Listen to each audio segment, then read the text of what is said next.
Hello everyone.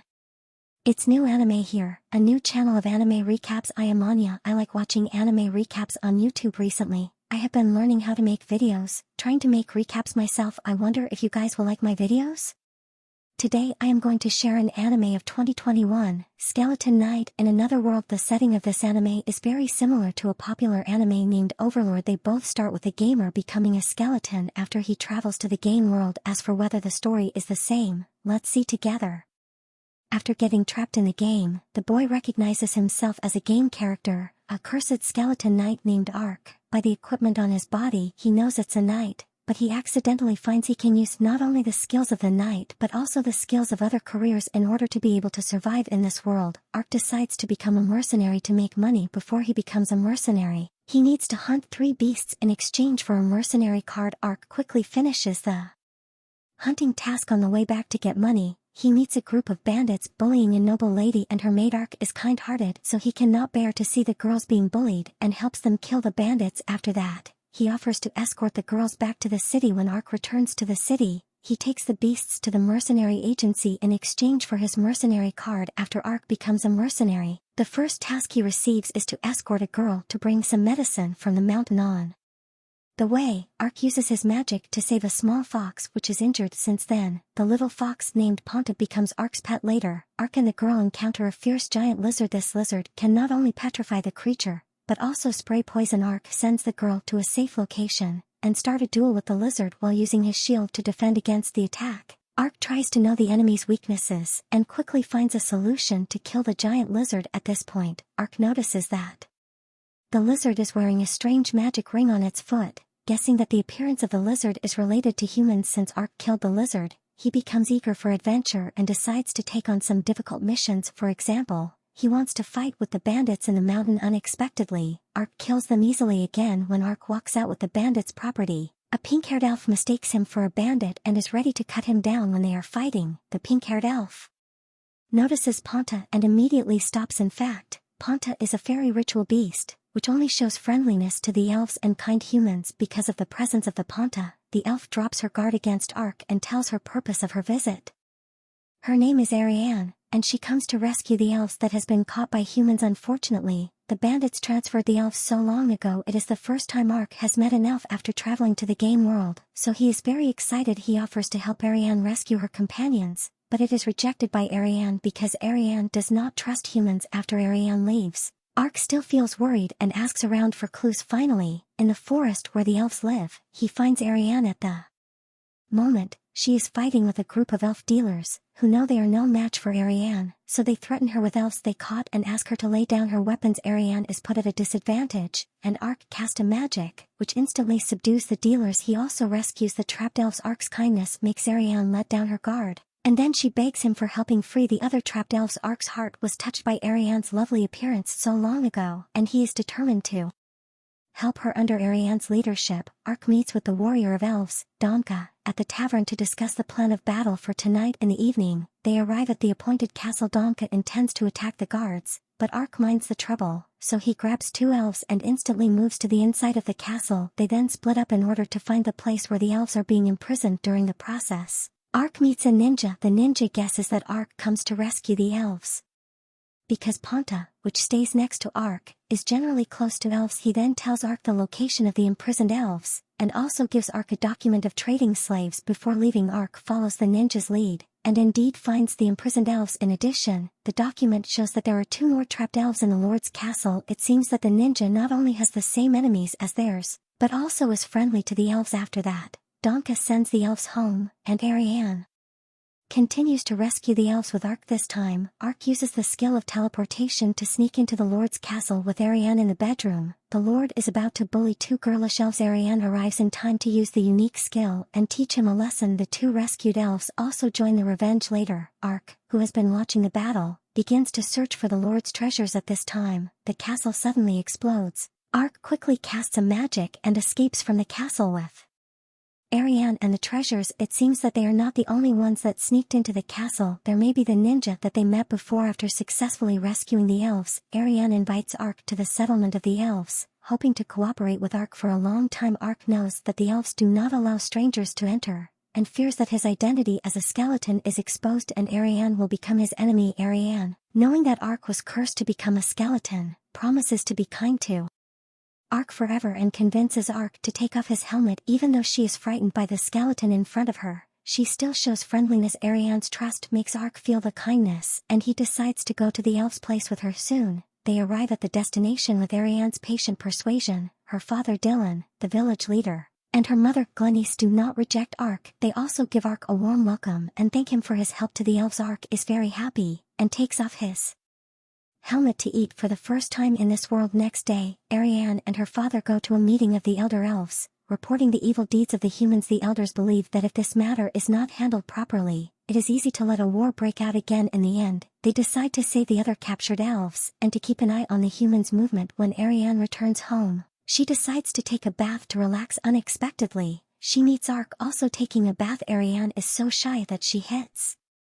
Arc because he sees her body. Afterwards, they have to pretend that nothing happened at this time. Dylan commissions Arc to investigate the sale of elves and other kingdoms with Ariane as payment. Dylan reveals an important information of lifting the curse on Arc. The dragon crown trees grow on the place where the chief of dragons inhabits. The spring around the tree can lift any curse. If humans want to enter the inhabitant, they need the help of elves in order to lift the curse. Arc agrees to Dylan's commission. Not long after they set out, they encounter an attack by a ghost wolf. Arc finds a familiar magic ring on the Wolf King's foot. After Arc cuts off the magic ring, the Wolf King, who was still aggressive just now, immediately stops and runs away with the remaining soldiers. It seems that the ghost wolf, like the giant lizard, is controlled by someone behind the scenes. In fact, the enemies don't want to attack them, but the Princess Yuriarna of the hostile kingdom towards them.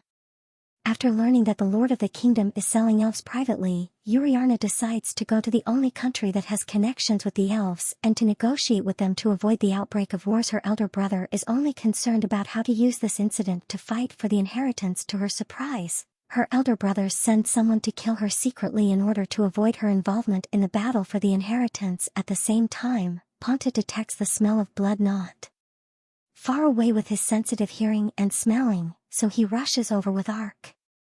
Arc sees full of corpses on the ground, and a group of assassins, who collect Yuriarna's personal belongings and are ready to run away. Arc goes to help as soon as possible, but some of the assassins still get away. Arc looks at the girl who passed away, and remembers that he can help revive the dead in the game, so he uses magic as soon as possible. Then, people who were just killed become alive. Only some people who are dead for too long or are badly damaged cannot be revived. Yuriarna is dazed and sees Arc's back full of holy light, but when she comes to her sense, she doesn't see anyone hiding in a corner. Arc hears the guards call Yuriarna and realizes that she is the princess. After this event, Arc arrives in the country with Ariane and meets the ninja he met before. The ninja is called Cheong. She comes to see Arc because she sees Arc's strength, as well as his kindness, and wants his help in rescuing beastmen, her fellows who are enslaved by humans. In return, Cheong promises to provide information about the abducted elves. Eventually, they become partners, and go to rescue beastmen together with Cheong. Cheong brings another ninja. Gomen. Gomen plays a key role in the operation. He can not only get invulnerable with the ninjutsu but can also make the earth tremble and raise spikes to attack the enemy. Arc then casts magic to cooperate with Gomen. The guards inside the castle are immediately disrupted by the giant spikes full of the ground. They soon defeat all soldiers and successfully break into the dungeon, imprisoning the beastmen. Arc brings the beastmen to a safe place with teleportation magic. Then he meets Gomen and sets a fire to burn down the sinful place. At this time, the first person of selling beastmen, Prince Dakars, is furious after receiving the news of the destruction of the castle. Suddenly, he is fatally attacked by one of his men. The one who buys off this man is the Prince Sect, who is competing with him for the throne. Sect observes that the castle has been targeted so long ago and also knows that Dakars assassinated Yuriarna, so he sets a trap and puts the necklace of Yuriarna next to Dakars, making up a lie that Dakars assassinates Yuriarna and he wants to cause a rebellion, but he is executed by his men for justice. However, he does not know that Yuriarna is still alive now and is proud that he has the sole right of succession to the throne. Meanwhile, Arc and Ariane get a clue from Cheong. The elves captured by the humans are resold to another country. This country is even bigger than the one they are currently in, and the emperor of this country, Domitianus, used to secretly support Dakars to get the throne. At this time, they do not know that the monsters, controlled by the magic ring, are provided by Dimissionus's man Fumba. Arc and Ariane sees many flying dragons when they stepped into the country. Arc has never seen such a scene before and is so excited. Ariane, on the other hand, feels a little uneasy. She brings a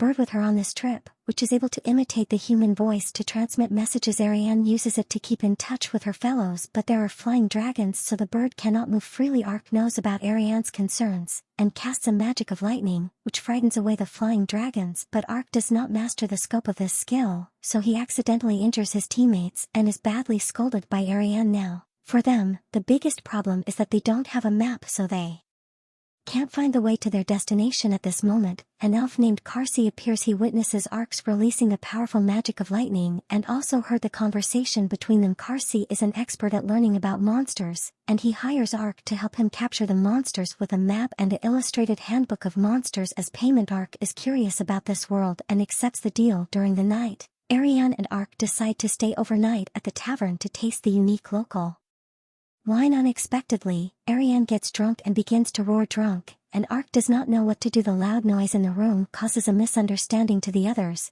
thinking that they are doing something shy like a couple. Next day, before setting out to capture the monsters, Karsi looks at them with a strange smile on his face, making Ariane unconsciously shy.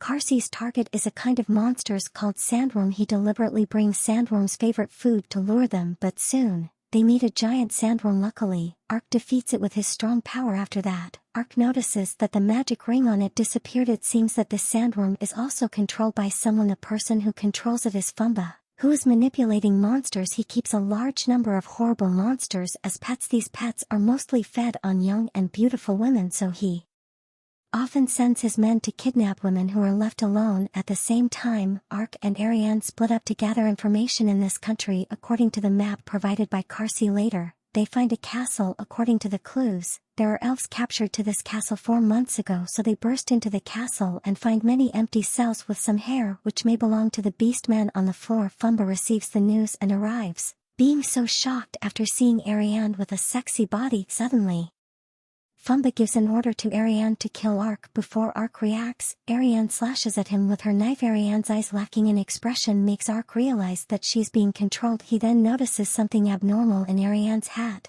and asks Ponta to strike. Ponta pulls out an imp from the hat. Arc uses magic to burn the imp and it becomes charred. Ariane, who is not being controlled anymore, falls to Arc's arms. It seems that Fumba controls her mind by manipulating the imp. Arc settles down Ariane pays his attention to Fumba. He notices that Fumba is wearing a series of magic rings, exactly the same as those on the runaway monsters. He suspects that Fumba is connected to the series of events that occurred earlier, and then forces him to tell the whereabouts of the elves. Fumba casually calls out a tall white tiger, gleefully explaining that most of the elves are taken for experiments, and the rest become pet fodder. After he played with them, Arc is enraged and decapitates the white tiger in front of him with a single slash. Fumba realizes the danger and quickly calls out more monsters to fight with Arc, but unfortunately all of them are no match for him, so Fumba begins to find opportunities to let the monsters attack Ariane. At the critical moment, Cheong appears and stops the enemy. It turns out that Cheong comes to rescue her companions. Finally,